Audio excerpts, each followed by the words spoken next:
When you trust someone with your whole soul and discover betrayal right under your nose, the entire world seems to crumble in a single instant. That's how I felt on that fateful Sunday in July 1965. Good morning, my dears. I'm Mrs. Teresa Oliveira. I'm 75 years old, and today I'm going to share with you a story I've kept deep in my heart for many years. Before I begin, I'd like to ask you who are watching me now to leave your like on this video, subscribe to the channel, and tell me in the comments where you're watching from. It would be a joy to know that my story is reaching so many different places. I was born in 1950 in a small town in rural Tennessee called Millbrook.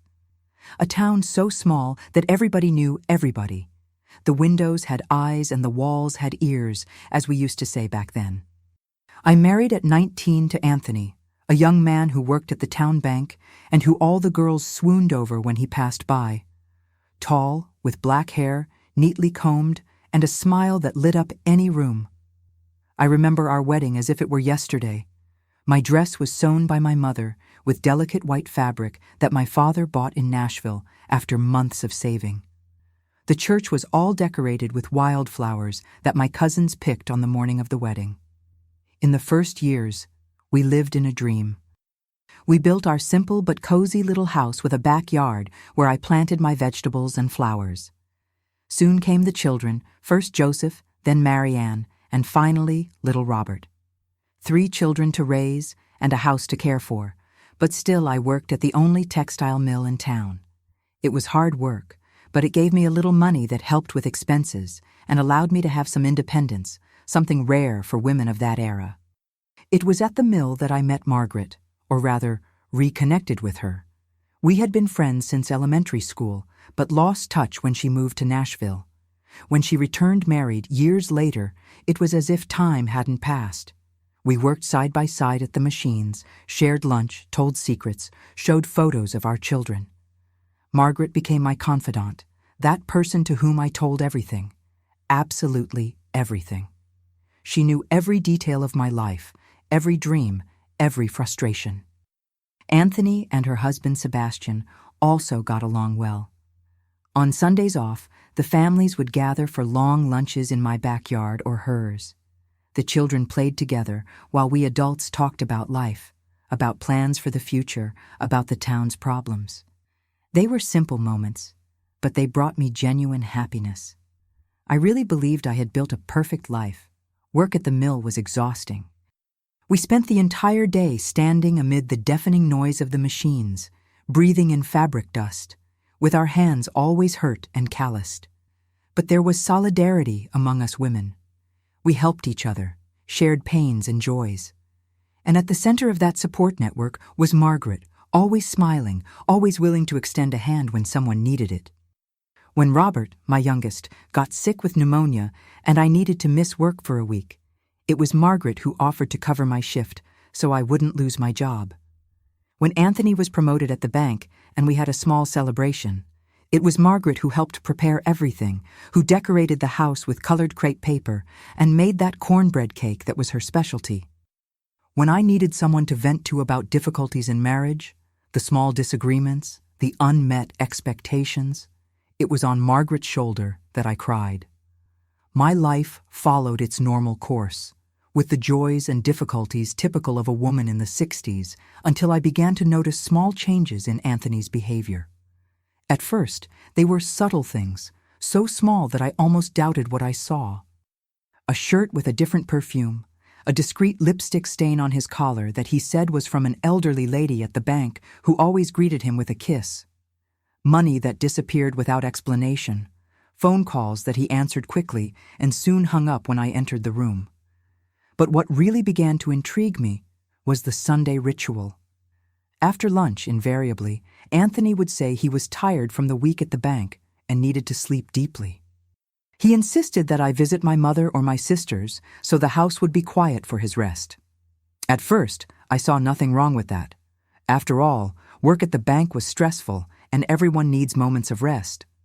I took advantage to take the children for a walk, visit family, or simply stroll through the town square. Over time, however, I began to notice strange looks between Anthony and Margaret during our gatherings. contained giggles when they crossed paths on the street. And curiously, Margaret always asked about my plans for Sunday afternoons. "Are you going to visit your mother after lunch, Teresa?" she would ask, with an interest that at the time seemed just friendly concern. I remember perfectly the first time I felt that pang of suspicion. It was a regular day at the mill. We were, as always, side by side at the machines. Margaret seemed distracted, with deep dark circles under her eyes, but a constant smile on her lips. When I asked if everything was okay, she replied yes, that she just hadn't slept well.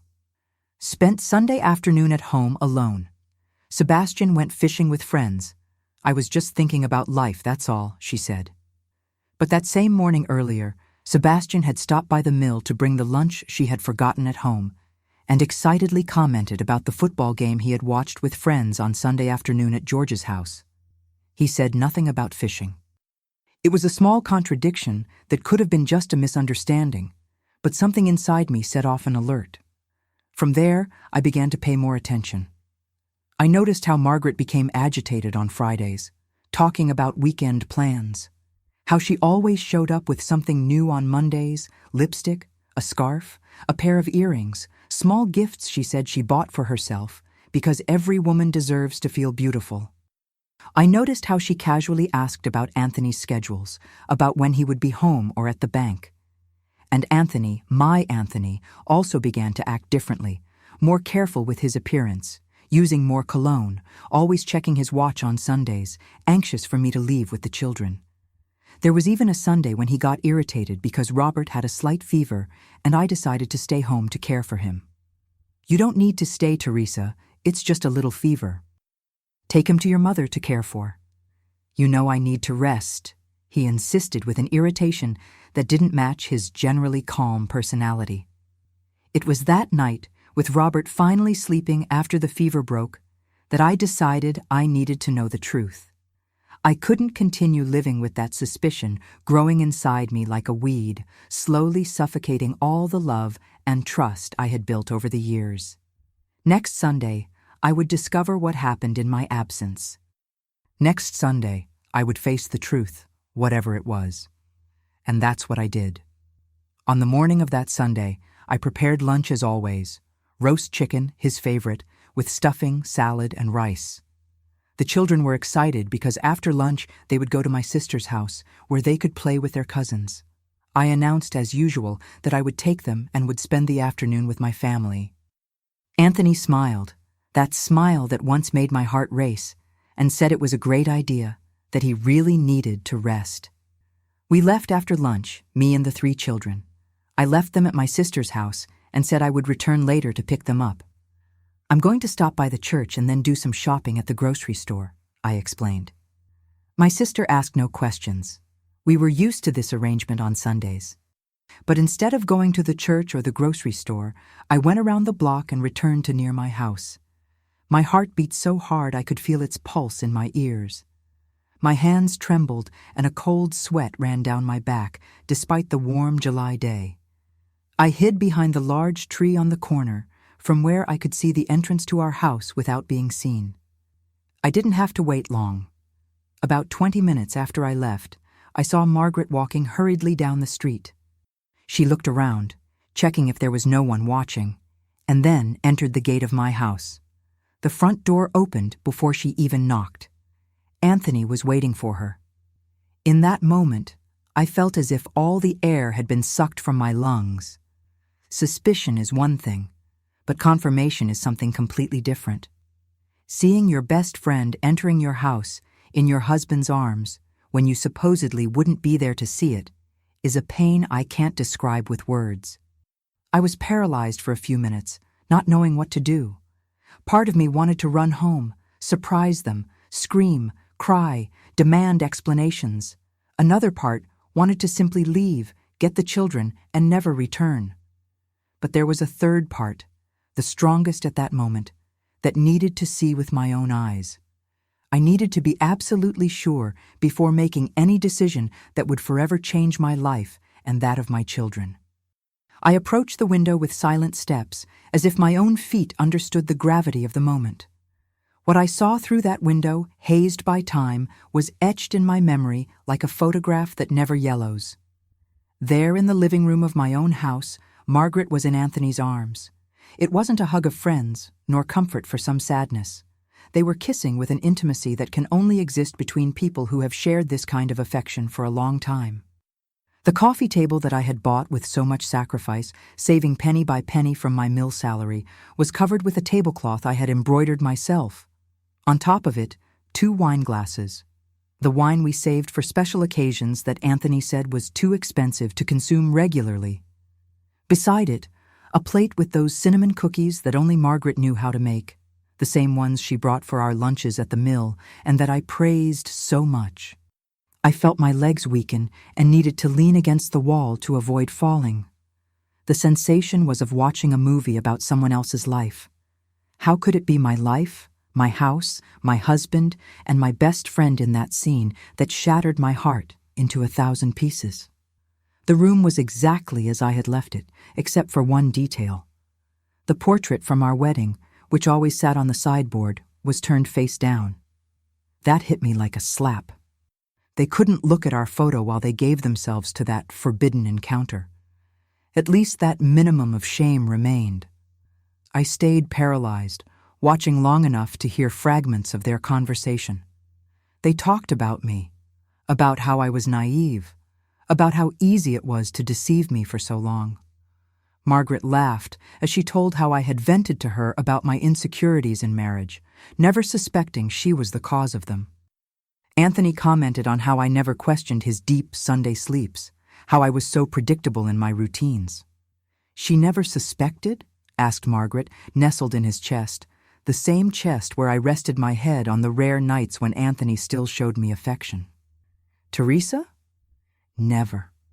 She's too busy with the children and the house to notice anything," he replied with a laugh that cut me deeper than any knife could. It was when Margaret said something that made me understand the extent of that betrayal. "How long has it been?" 3 years. Almost 4, Anthony corrected, kissing her again. 4 years. 4 years of lies, of deception, of false friendship. 4 years in which I shared my pains and joys with the woman who was destroying my marriage. 4 years in which I confided my marital insecurities precisely to the person who caused them. The irony was so cruel, I almost laughed, a bitter laugh that stuck in my throat and turned into a silent sob. In that moment, I remembered so many details that before seemed insignificant. Christmas 1963, when Margaret appeared wearing a pearl brooch identical to one I had seen in Anthony's drawer weeks before, and that mysteriously disappeared. He said he had returned it to the store because it was too expensive. Anthony's birthday in 1964, when Margaret knew exactly what his favorite cake was before I even mentioned it. The countless times she showed up at the mill wearing a cologne that reminded me of Anthony, and when I questioned her, she said she had received it from Sebastian, the same Sebastian who could barely remember her birthday. As these memories invaded my mind, they continued in the living room, completely oblivious to my presence. I saw when Anthony stood up and grabbed something from the shelf, a small package he handed to her. Margaret opened it with the excitement of a child, revealing a pair of gold earrings, the same ones I had admired in the store window downtown a few weeks earlier when we passed by there after Mass. I commented to Anthony how beautiful they were, and he responded, "They were too expensive for our budget." Apparently, they weren't too expensive to gift his mistress. "They're beautiful. I'll wear them tomorrow at the mill," said Margaret, putting them on immediately. "Don't be foolish," reprimanded Anthony. "Teresa will recognize them. Only wear them when you're with me." Those words hit me like lightning. It wasn't just an impulsive betrayal, a momentary mistake. It was calculated, planned, carefully orchestrated so I would never discover. They had rules. They had a system. They had a routine within my own house, using my objects, drinking my wine, laughing at my naivety. I couldn't take it anymore. I moved away from the window with my heart beating irregularly and my breath interrupted by sobs I struggled to contain. I couldn't be discovered there, not at that moment. I needed to think. I needed to breathe. I needed to understand what I would do with that revelation that had just turned my life upside down. I walked aimlessly through the town streets, barely seeing the path ahead because of the tears that blurred my vision. I ended up arriving at the central square, the same one where Anthony proposed to me 16 years before, kneeling under the large dogwood tree that bloomed at that time of year. I sat on a secluded bench where no one could see me and let the tears flow freely. Hours passed without me noticing. When I realized it, the sun was beginning to set, painting the sky with shades of orange and pink that seemed to mock the darkness I felt inside me. I needed to pick up the children at my sister's house. I needed to pretend nothing had happened, at least for now. I needed to wash my face, pull myself together, force a smile so my children wouldn't notice their world was about to collapse. That night was the longest of my life. I returned home with the children as if it were a normal Sunday. Margaret had already left, of course.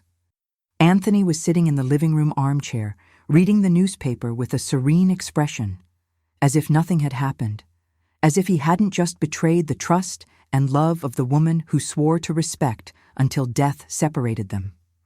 "How was the afternoon at your sister's?" he asked casually, lowering the newspaper for a moment. I swallowed hard, forcing the words to come out. It was good. The children played a lot with their cousins. He nodded and returned to the newspaper, without even noticing my swollen eyes, my trembling hands, the tremor in my voice, or perhaps he noticed and simply didn't care enough to ask. That night, lying beside the man who had just shattered my heart, I kept my eyes open staring at the ceiling. Silent tears ran down my face, wetting the pillow. Beside me, Anthony slept deeply, without any sign of remorse or restlessness. How could he sleep so peacefully after such betrayal? How could he breathe calmly while I suffocated with the pain of discovery? The next morning, I got up before him, as usual. I prepared coffee, got the children ready for school, prepared Anthony's lunchbox for work. Automatic movements, like a wind-up doll that continues moving even after the music has stopped. When it was time for me to go to the mill, I felt such a strong tightness in my stomach, I thought I would faint. How would I face Margaret? How would I look into the eyes of the woman I considered a sister and who I now knew was my most intimate enemy? How would I work side by side with her, listen to her stories, her laughter, knowing that behind that friendly smile hid a 4-year lie? I arrived at the mill a few minutes late, something rare for me, who had always been punctual. The deafening noise of the machines greeted me as always, but that day it seemed to amplify the storm raging inside me. Margaret was already there at the machine next to mine, like every day. When she saw me, she smiled and waved, as if we were still best friends, as if she hadn't been in my husband's arms less than 24 hours before. "Good morning, Teresa. How was Sunday with the family?" she asked in the same sweet voice as always, but which now sounded like the worst of insults. I looked at her for a long moment, observing every detail of her face. The carefully applied red lipstick, the impeccable hairstyle, the bright eyes, all to look beautiful for whom? For my husband, obviously. And then I noticed on her ears, partially hidden by her hair, were the gold earrings, the same ones Anthony had given her the day before, the same ones he warned her not to wear near me. She had deliberately disobeyed. She was wearing the earrings in front of me, testing me, challenging me to say something. Or perhaps it was just carelessness, arrogance, the certainty that I would never notice, that I was too foolish to make the connection. "It was revealing," I finally responded, staring at her with a firmness that made her hesitate for a second. "Revealing? What do you mean?" she asked, a slight tremor in her voice. "Some things become clear when you least expect them, Margaret," I said, starting my machine and beginning to work as if nothing had happened. I saw from the corner of my eye when she instinctively brought her hand to her ears, touching the earrings. I saw the exact moment when she realized the mistake she had made, the momentary panic that crossed her gaze before she could disguise it. "Nice earrings," I commented without looking at her. "New?" "Oh, yes," she stammered. Sebastian gave them to me for our anniversary. You know how it is." "I know exactly how it is," I responded, my eyes fixed on the fabric passing through the machine. Curiously, I saw identical earrings in the store window downtown, those I commented on with Anthony after Mass. Coincidence, don't you think? Her silence was more revealing than any confession. For hours we worked side by side, without exchanging more words beyond what was strictly necessary for the job.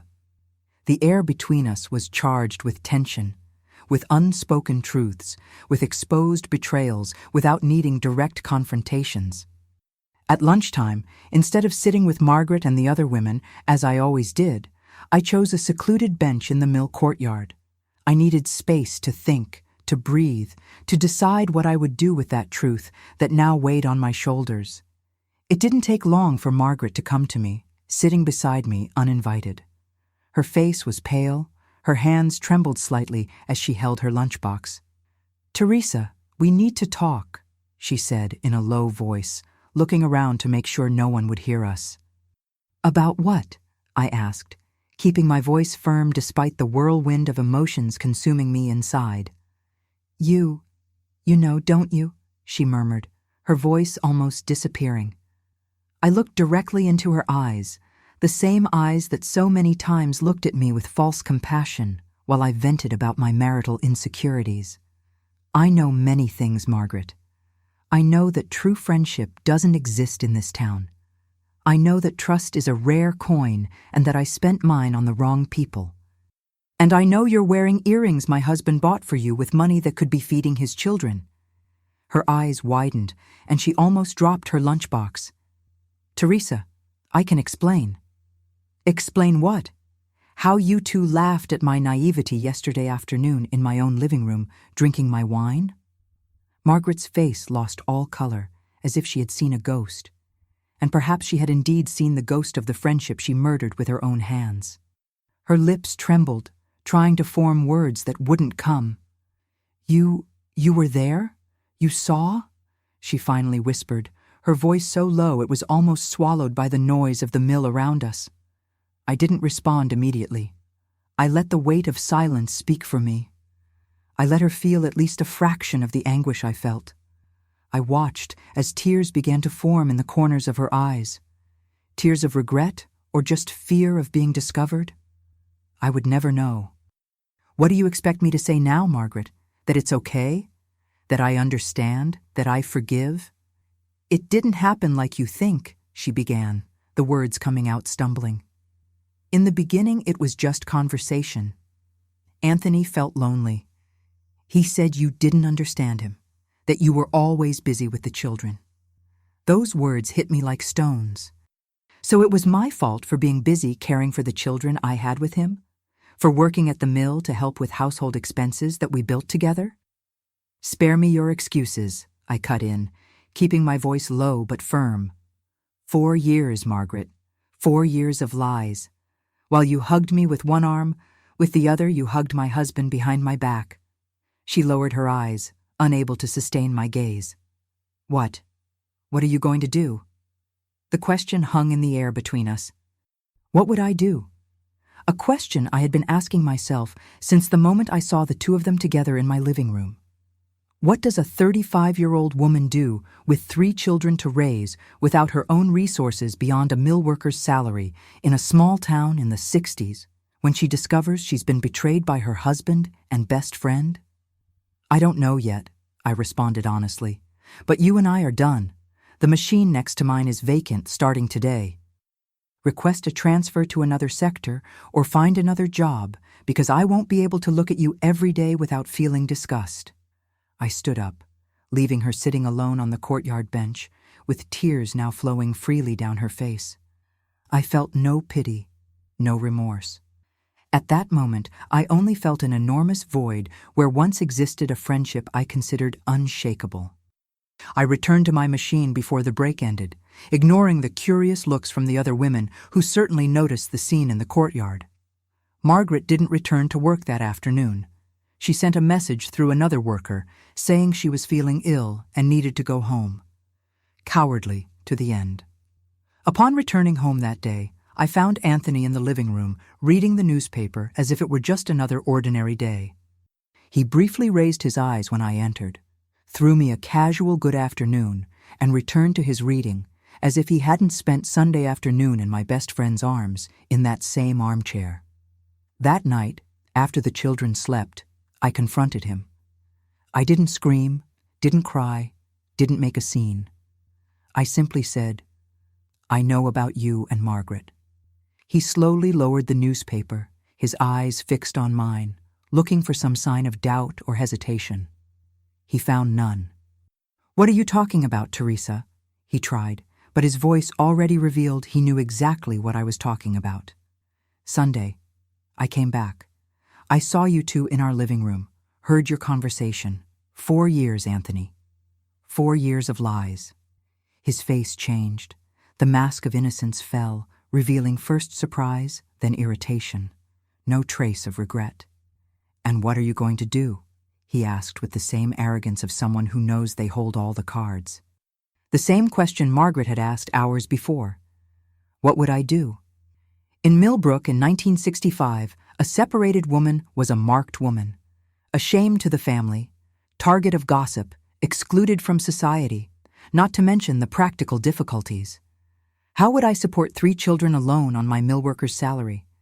How would I pay rent for a house? How would I explain to the children? "I don't know yet," I responded honestly, "but I know I can't continue living in this lie." He laughed then. A dry laugh, devoid of humor. "And where will you go, Teresa? Back to your parents' house with 3 children? Live on your sister's charity? Maybe you can rent a little room in the back of some yard. With what you earn at the mill, it's barely enough to buy food, much less pay rent." Each word was like a knife, cutting deep, exposing the raw truth of my situation. He was right, and he knew it. I was trapped. "The children need a father," he continued, his voice now softer, as if speaking to a child who needs to understand an obvious truth. "You need a husband. What happened, happened, but it doesn't mean anything. Margaret doesn't mean anything." 4 years mean nothing? I asked, my voice trembling with indignation.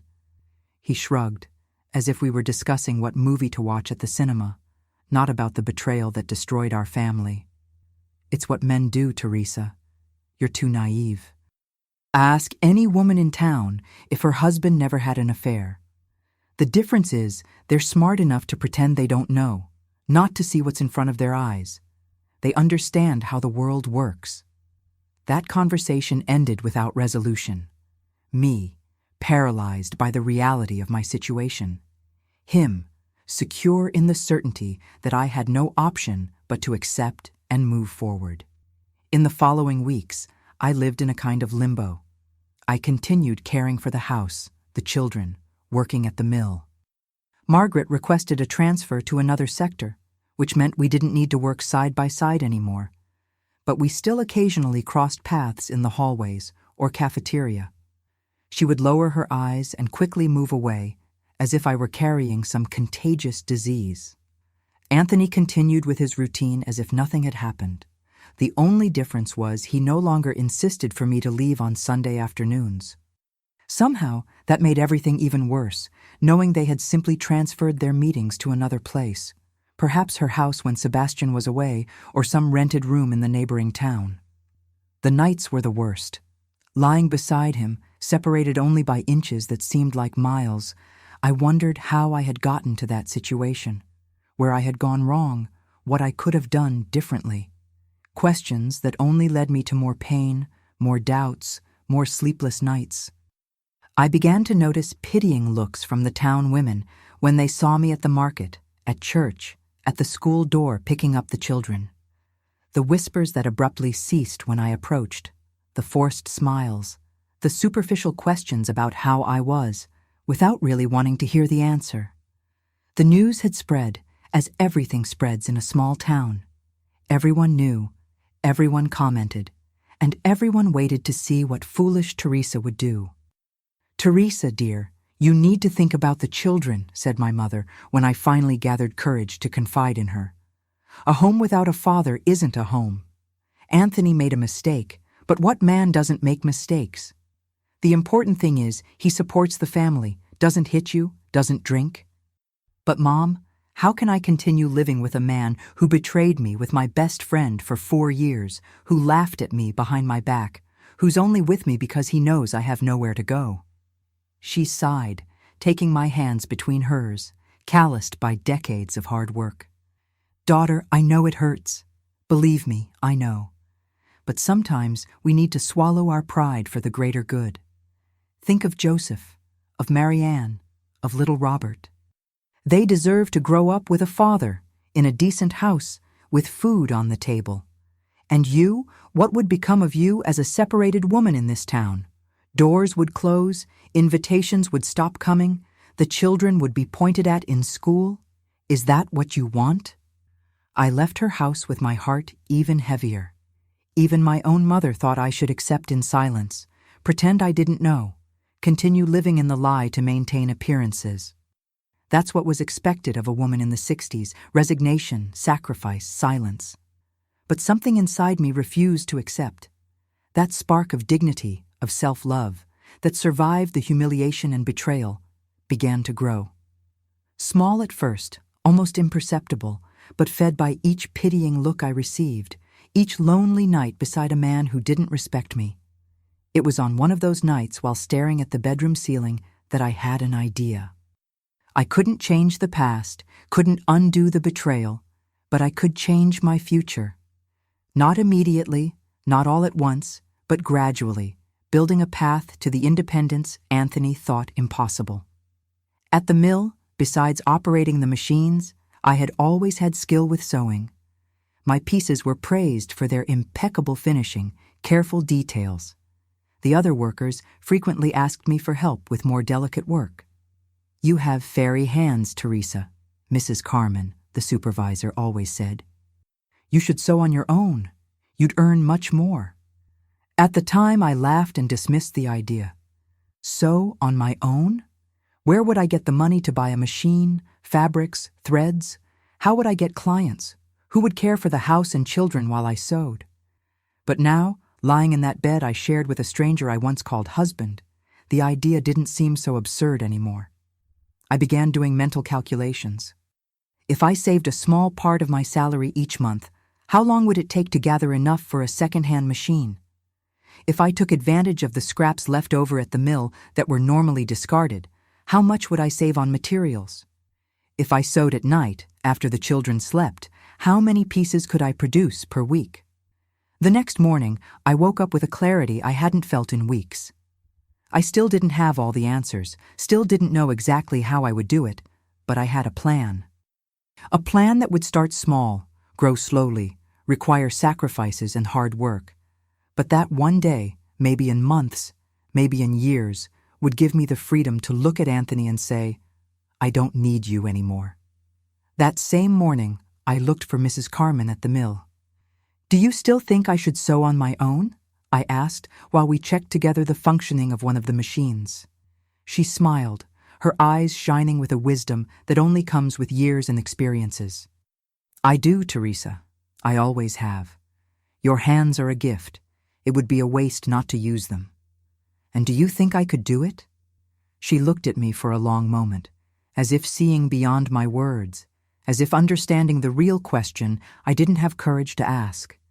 I'm sure you can, my daughter, and if you need help getting started, count on me. That's how, with that simple conversation, I planted the seeds of what would become my salvation. That night, instead of crying myself to sleep, I got paper and pencil and began to plan. The first step would be to save for the sewing machine, then get my first clients, probably starting with small repairs and adjustments, gradually taking on larger orders, dresses, outfits, even clothes for special occasions. I didn't know yet, but that night marked the beginning of a new phase in my life. A phase of hard work, sacrifices, learning, but also of growth, self-discovery, and eventually liberation. The path would be long, the road full of obstacles. But for the first time since I saw Anthony and Margaret together in my living room, I felt something different from despair and humiliation. I felt hope. And hope, my dears, is sometimes all we need to take the first step toward a new life. The first weeks after deciding to change my life were of silent sacrifices. I began saving some coins from the grocery money, telling Anthony that prices had gone down or substituting ingredients for cheaper options. A little here, a little there. It seems like little, but for someone already living counting pennies, each saved coin was a small victory. Mrs. Carmen became my ally in this journey. She not only allowed me to take the scraps that would be discarded at the mill, but also began teaching me more advanced sewing techniques during breaks. "Teresa, watch how I do this invisible finish. It's a trick I learned from my mother, who was a seamstress in Nashville," she explained, her wrinkled hands moving with surprising agility over the fabric. At home, while everyone slept, I practiced. Using a needle and thread, I sewed small samples with the mill scraps. The first attempts were disasters: crooked stitches, gathered seams, irregular finishes. My hands, already tired from a full day at the mill, burned and sometimes bled when the needle slipped in the early morning. But I persisted. 3 months later, I had already saved almost half the value of a second-hand sewing machine. I kept the money in a small cookie tin, hidden in the back of the kitchen cabinet, between pots I rarely used. Each time I opened that tin to add some coins, I felt a mixture of pride and anxiety. Pride for what I was achieving, anxiety for the time it would still take. It was around this time that Mrs. Carmen introduced me to Mrs. Eulalia, an elderly widow who lived near the mill and owned an old Singer sewing machine. "Eulalia has arthritis in her hands and can no longer sew," Mrs. Carmen explained. "The machine has been idle for over a year. I talked to her about you." The following Sunday, after lunch, at that same time that previously brought me so much pain, I went to Mrs. Eulalia's house. It was a simple little house, but impeccably clean and organized. In the living room, covered by an embroidered cloth, was the machine, a black Singer, one of those with a pedal, with gold details already somewhat worn by time. "Carmen told me about you," said Mrs. Eulalia, her blue eyes clouded by age but still perceptive. "She said you have fairy hands." "Mrs. Carmen exaggerates," I responded, feeling my face flush. "I still have a lot to learn." "Nonsense. Did you bring anything you've sewn?" Hesitantly, I took from my bag a small piece I had made, a cloth napkin with delicate embroidery on the edges and a monogram in the center. It was a simple piece, but I had dedicated hours to it, perfecting each stitch. Mrs. Eulalia examined the napkin for long minutes, turning it from one side to the other, running her wrinkled fingers over the embroidery stitches, bringing it close to her eyes to better see the details. "Carmen didn't exaggerate," she finally said. "Your hands really have a gift." I felt a warmth in my chest, a mix of pride and gratitude. It was the first time in a long time that someone recognized something of value in me beyond my capacity to be a wife and mother. "This machine has been idle for too long," continued Mrs. Eulalia, caressing the Singer as if it were a pet. "Sewing machines are like people. They need to work, need to create, need to be useful, otherwise they rust and die." She paused, observing me with those eyes that seemed to see beyond the surface. "Would you like to use it, Teresa? I don't have daughters to leave it to, and my nephews don't care about these old things. You could come here in your free time. I would be happy to have company, and the machine would be happy to work again." I felt my eyes fill with tears. It was a generosity I didn't expect, an opportunity that seemed almost miraculous. I don't know what to say, Mrs. Eulalia." "It's so kind of you." "It's not kindness, my daughter, it's practicality. What good is an idle machine to me? And besides, maybe you can sew me some new curtains as payment. Mine are already fading." That's how my partnership with Mrs. Eulalia and her Singer began. 3 times a week, after work at the mill, I would go to her house. At first I just practiced, doing small projects to perfect my technique. Mrs. Eulalia, who had been an excellent seamstress in her youth, shared her knowledge. She corrected my mistakes, taught tricks that weren't in any book. The first orders came from the mill workers themselves. A simple dress for one's daughter, a skirt for another.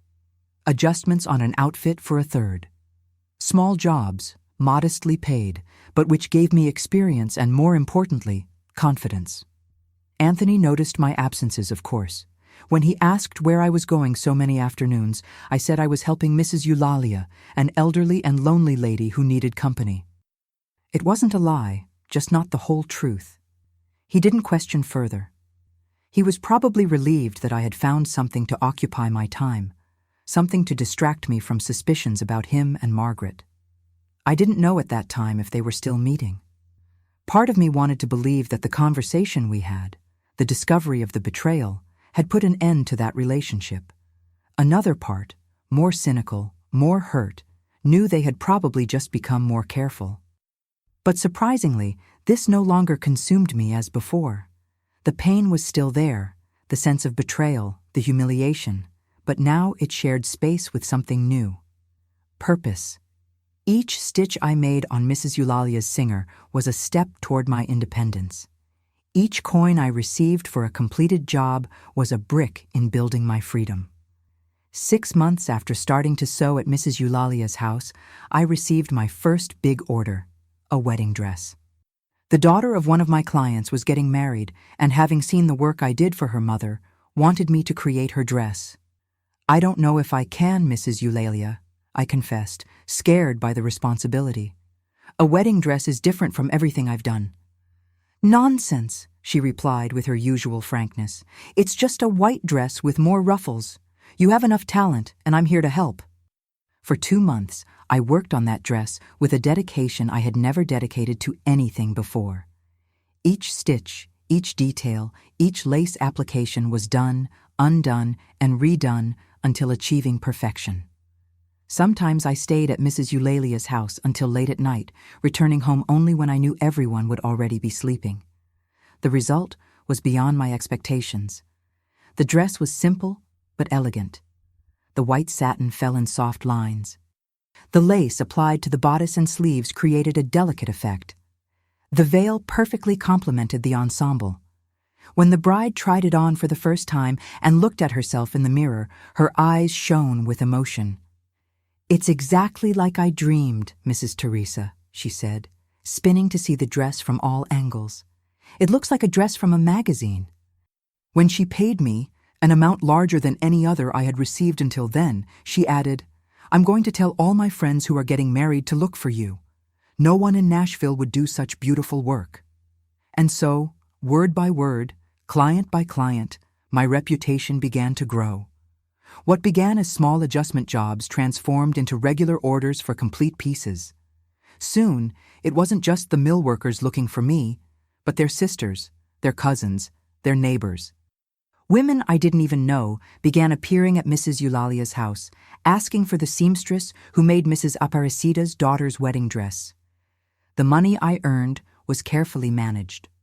One part went to Mrs. Eulalia as payment for using the machine and for her invaluable guidance. Another part was used to buy materials, better quality fabrics, threads, laces, buttons. And the rest was saved, no longer in the cookie tin, but in a savings account I secretly opened at the bank where Anthony worked. A small rebellion that gave me special satisfaction. At home, things remained superficially the same. I continued caring for the children, the house, fulfilling my role as wife. Anthony and I coexisted in a kind of silent truce. We didn't discuss the past, didn't mention Margaret, pretended nothing had changed. But everything had changed. Joseph, my oldest son, now 14, was the first to notice the transformation in me. "Mom, you're different," he commented one night while helping me dry the dishes after dinner. "Different how, son?" "I don't know how to explain, but stronger. You smile more, and your eyes shine in a way they didn't before." I hugged him, moved by his perception. Children see what adults often can't. "I'm discovering new things about myself, son. Things I didn't even know existed." A year and a half after starting to sew at Mrs. Eulalia's house, something happened that would definitively change the course of my story. The singer, faithful companion of so many creations, began to present problems. The pedal got stuck, the needle broke frequently, the fabric got tangled.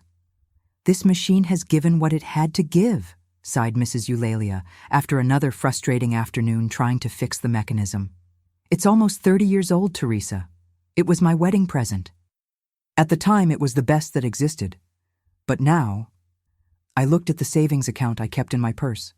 I had saved a considerable amount, much more than I initially planned to buy a used machine. With that money, I could buy a new one, not a latest generation Singer. Those were still beyond my reach, but a good machine, reliable, that would allow me to work more efficiently. But there was something more important I wanted to do with that money. Something I had been silently planning, patiently building, step by step. Mrs. Eulalia, I said, gathering courage, what if I opened my own atelier? The elderly woman's blue eyes widened. Then a smile slowly spread across her wrinkled face. It was about time you said that, my daughter. I've been waiting for months. That same week, with the help of Mrs. Carmen and Mrs. Eulalia, I began looking for a location. It didn't need to be big, just enough space for the machine, a cutting table, some cabinets to store fabrics and materials, and perhaps a small fitting room. We found the perfect place, a small room in the back of a fabric store that had recently closed. The owner, a gentleman who knew Mrs. Eulalia from long ago, agreed to rent for a reasonable price, especially when he learned I could bring clients to his own store. The women will come order dresses from you and buy the fabrics here, he reasoned. It's good business for both of us. With the space secured came the challenge of telling Anthony. Not that I needed his permission. The money was mine, fruit of my work, but I knew I couldn't simply disappear from home to work in my own atelier without giving explanations. I chose a Sunday night for the conversation after the children were already in bed. He was reading the newspaper in the living room as usual when I sat in the armchair across from his. Anthony, I need to talk to you about something important. He lowered the newspaper, arching an eyebrow. In recent months, we had barely talked beyond what was strictly necessary. I rented a space to open my own sewing atelier. The surprise on his face was genuine. Of everything he could expect me to say, certainly that wasn't on the list. An atelier? With what money? With the money I've been earning sewing at Mrs. Eulalia's house. I've been receiving many orders, more than I can handle in that space. I need my own place with adequate equipment. He was silent for a few moments, processing the information. I expected mockery, disbelief, even prohibition. What I didn't expect was the reaction that came next. And who's going to take care of the house? The children? Isn't working at the mill enough? Now you want to set yourself up as a professional seamstress?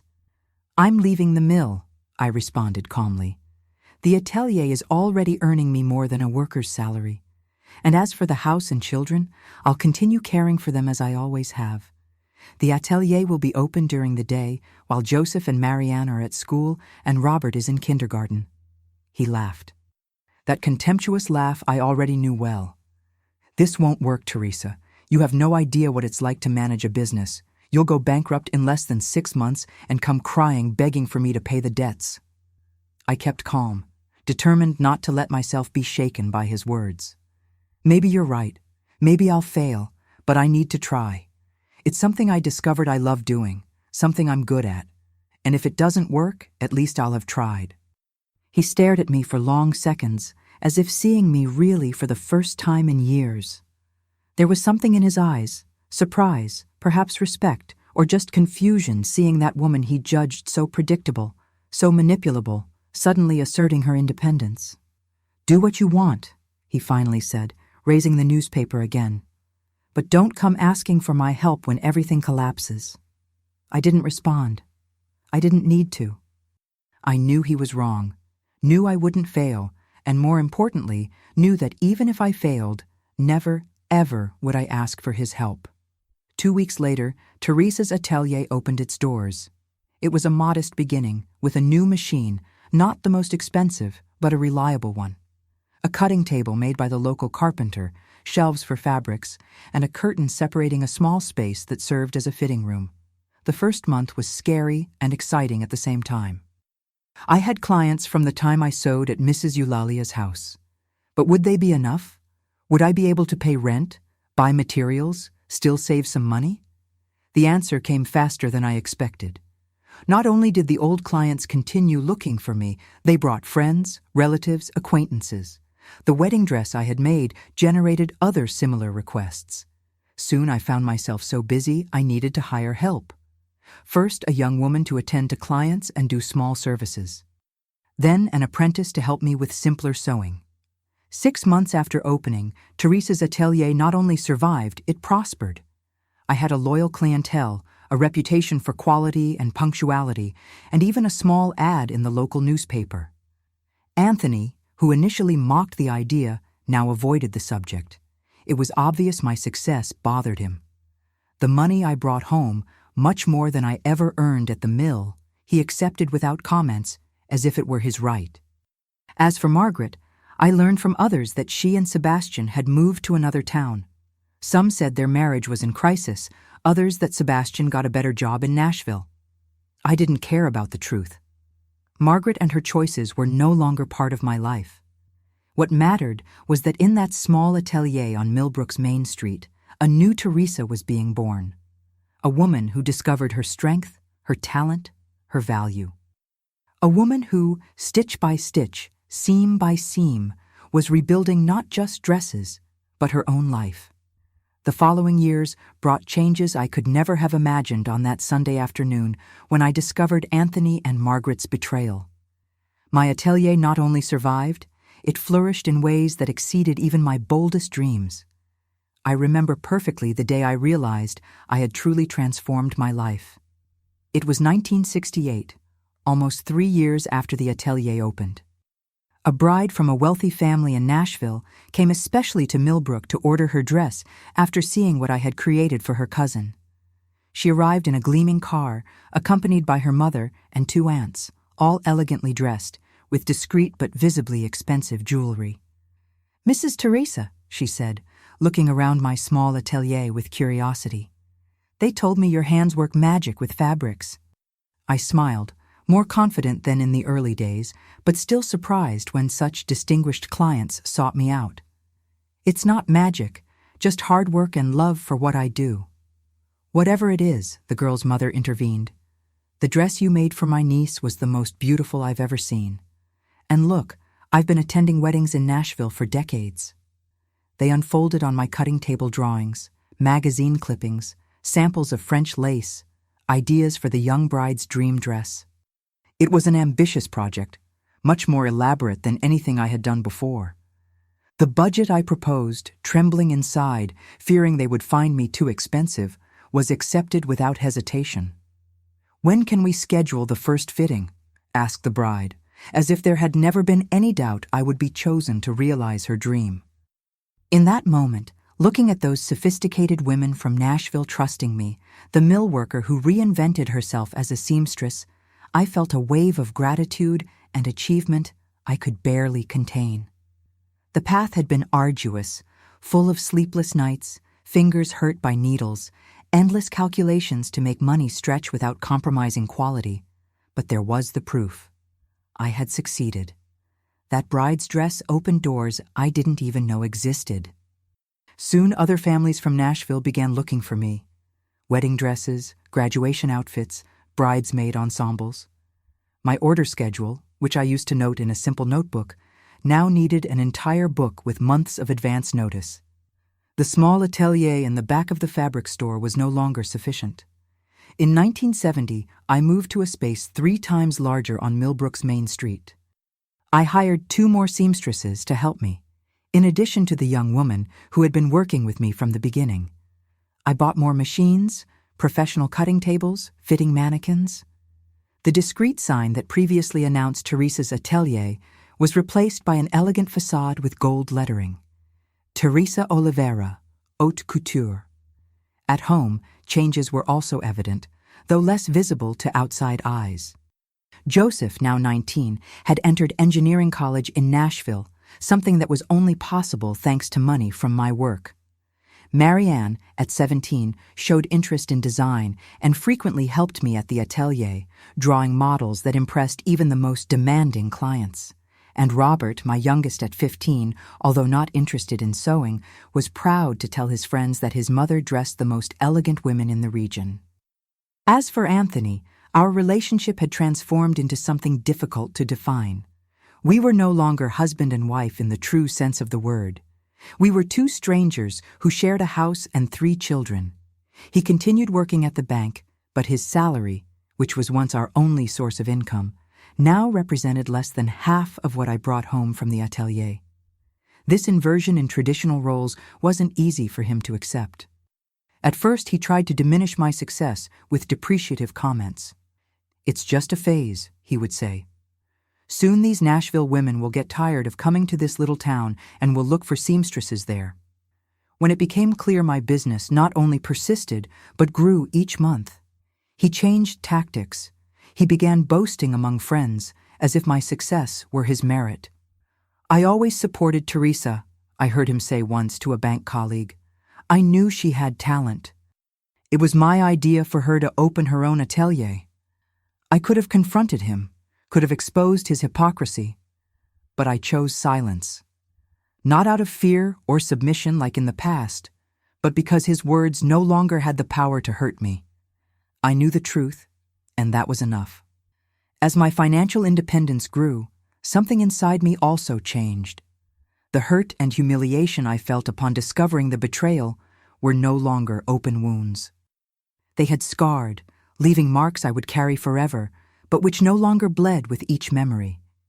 In their place grew something new, the certainty of my own worth, not as someone's wife or someone's mother, but as a woman, as a professional, as a complete human being in myself. It was in this state of mind that, on a summer night in 1973, I made a decision that had been germinating inside me for years. The children were no longer children. Joseph had graduated and worked in Nashville. Marianne was in design college. Robert would finish high school that year. They no longer needed the constant presence of their mother. And I needed something I had postponed for too long, my complete freedom. I waited for Anthony to return from work that afternoon. I sat at the kitchen table and asked that we talk. He seemed tired, irritated with something that had happened at the bank. In other times, this would have made me retreat, wait for a better moment, but not anymore. "I want a divorce, Anthony." The words came out clear, firm, without hesitation. He, who was about to take a sip of coffee, froze with the cup in the air. "What? Divorce? I know it's not legally recognized yet in Tennessee, but we can do a legal separation until the law changes. I've already consulted a lawyer." He put down the cup, his eyes fixed on me, as if trying to determine if I was serious. "This is absurd, Teresa. After all these years, what will people say?" "I don't care anymore what people will say. I care about what I feel. And what I feel is that this marriage ended a long time ago. Actually, it ended that Sunday afternoon when I saw you and Margaret together in our living room." The mention of Margaret brought a flush to his face. Perhaps shame, perhaps anger that I still remembered that after so many years. "It was a mistake. I already apologized. We moved on." "No, Anthony, you moved on. I built a completely new path for myself, and now I want to walk it alone." He went from shock to anger in seconds. "You can't do this. This house is mine. The money you earned all these years was as my wife. Therefore, it's mine too. By law." I smiled, a calm smile that seemed to disconcert him even more. "It's funny how you ignore my work until the moment you think you can claim it. But don't worry. I don't want anything that's yours. The house can stay with you. I have enough money to buy my own house. In fact, I already bought one." His eyes widened. "You what?" "I bought a house, Anthony, on Magnolia Street, near the Atelier. It's smaller than this one, but it has a beautiful garden, and it's all mine." He seemed speechless for a moment, trying to process the information. Then, as he always did when he felt cornered, he attacked. "This is because of that thing with Margaret? My God, Teresa, it's been 8 years. Can't you get over it? This isn't about Margaret, not even about you. It's about me, about what I want for the rest of my life." The discussion continued for hours.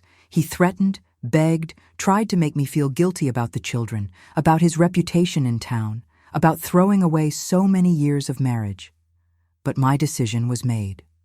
The next morning, I took my clothes and personal items to my new house. The news of our separation spread quickly through Millbrook, as was to be expected. There were disapproving looks, whispers when I passed, indiscreet questions disguised as concern. But surprisingly, there was also support. Mrs. Eulalia, now almost 90 but still lucid and sharp as ever, was the first to visit me at the new house. "It was about time," she said, inspecting the rooms with approval. "I just wonder why it took so long." Mrs. Carmen, who had retired from the mill but was still a constant presence in my life, brought me a pot of lavender for the garden. "So your new house will always have the scent of new beginnings," she explained.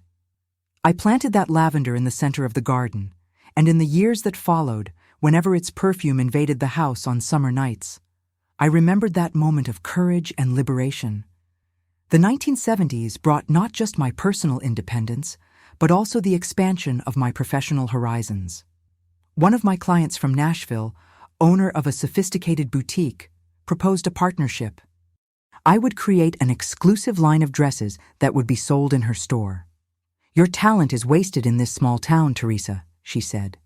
"Your creations deserve a larger audience." It was an immense challenge. Until then, I had worked mainly by order, creating unique pieces for specific clients. Now I would need to develop an entire collection with various pieces in different sizes, maintaining the quality and exclusivity that had become my trademark. I invested all my savings in this project. I hired more seamstresses, bought imported fabrics, spent sleepless nights designing models, experimenting with cuts, testing finishes. The risk was enormous. If the collection didn't sell, I could lose everything I had built with so much sacrifice. I remember the night before the launch, alone in my house on Magnolia Street, looking at the photos of the finished models spread across the living room table. The fear and insecurity I thought I had overcome returned with full force. Who was I to think I could compete with professional designers? A former mill worker from a small town without formal training, without connections in the fashion world. That night, I dreamed of my mother, deceased years before. In the dream, she took my calloused hands between hers, also marked by decades of hard work, and said, "These hands were made to create beauty, my daughter. Never doubt it." I woke up with renewed certainty. My creations might not follow conventional fashion rules, might not please everyone, but they carried something no school could teach. The authenticity of someone who learned each stitch through trial and error, who put in each seam not just technique, but heart. The collection was a success beyond expectations. The pieces sold out in 2 weeks, something unprecedented for an unknown designer outside traditional fashion circuits. Soon came invitations to other boutiques, to local fashion shows, even for a small feature in a women's magazine from Nashville. At the height of this success, I received an unexpected visit at the atelier. It was an autumn afternoon in 1975. I was finalizing the details of a gala dress when the receptionist announced, "Mrs. Teresa, there's a lady wanting to speak with you. She says she's an old acquaintance." When I raised my eyes from the fabric, I saw Margaret standing in the doorway of my office. She was older, of course, as I was too, but still recognizable. Her hair, once black, now mixed with gray, her face with more lines, but the same restless eyes, the same slightly hunched posture. "Teresa," she said, her voice trembling. "May I come in?" I was silent for a few moments, so many conflicting emotions arising at once that I didn't know which one to express first. "Come in," I finally said, indicating the chair in front of my desk. She sat down, her hands restless in her lap, her eyes avoiding mine. "You did it," she said, looking around the elegant atelier that had once been just a distant dream. "All this is impressive." "What do you want, Margaret?" I asked, without beating around the bush. Time had healed many wounds, but I wasn't willing to waste it with empty conversation. "I need a job," she responded, her voice almost disappearing. Sebastian left me 2 years ago for a younger woman. The irony of the situation didn't escape me. Life sometimes has a peculiar sense of humor. I heard you're hiring seamstresses, she continued. I know I have no right to ask anything of you after what I did, but I'm desperate, Teresa. No one wants to employ a